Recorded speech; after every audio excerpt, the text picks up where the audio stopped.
Good day, everyone. This is Marine A. Dablo from BS Ed Filipino 2. So today we're gonna learn all about the 10 hand signals for fouls and violations that is used in an actual gameplay situation. Let's go! Ang una is ang holding foul. So, ito yung paghawak o pagkakadkad sa katawan ng kalaban para pigilan ang galaw niya. Nangyayari ito kapag hawak ng defender ang braso, balikat o katawan ng attacker habang siya ay nagtatangkang mag-dribble o mag-shoot. Go.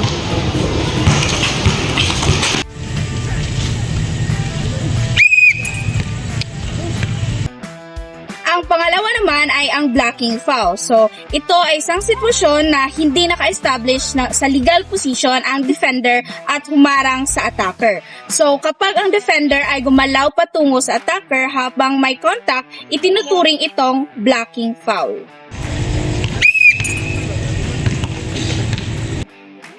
Ang pangatlo naman ay ang pushing foul. So, ito yung pagtulak sa kalaban gamit ang kamay o katawan.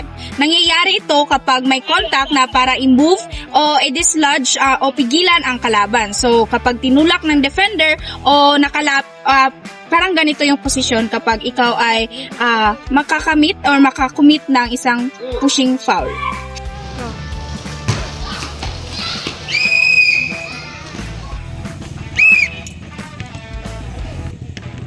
Ang pang-apat naman ay ang double dribble violation. So, ito yung pag-dribble ulit ng player matapos huminto. So, kapag nahawakan na ang bola at nag-dribble muli, labag ito sa rules. So, example nito, halimbawa nito ay nag-dribble, huminto, at nag-dribble ulit.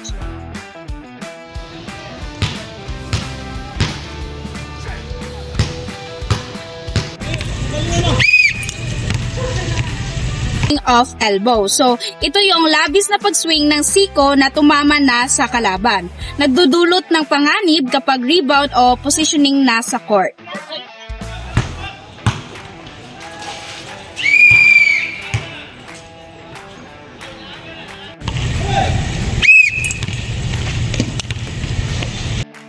Ang pang-anim naman ay ang disqualifying foul. So, ito yung malaking foul o misconduct na nagre-resulta sa pag-alis ng player sa laro. Kapag sadyang violent o unsportsmanlike foul na ang ginagawa ng isang player.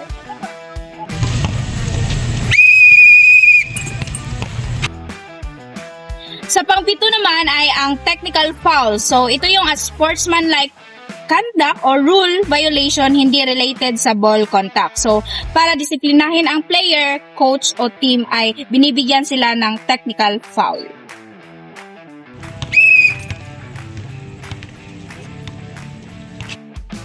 Sa pangwalo naman ay ang 3-second violation. So, ito yung pagstay ng offensive player sa painted area nang higit pa sa 3 segundo habang may bola ang kanyang team. So, ito ay para maiwasan ang unfair advantage sa ilalim ng ring.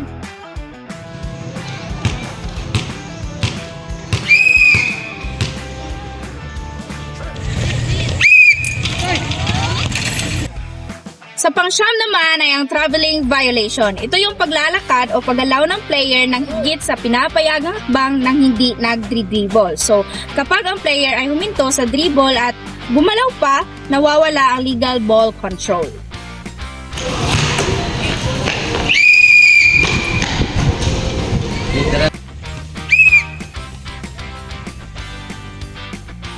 Sa pang-sampu naman ay ang kickball violation. So, ito ay sinadyang pagtama o pagsipa sa bola gamit ang paa o binti. Ito ay illegal kung may intention na kontrolin o pigilan ang bola gamit ang paa.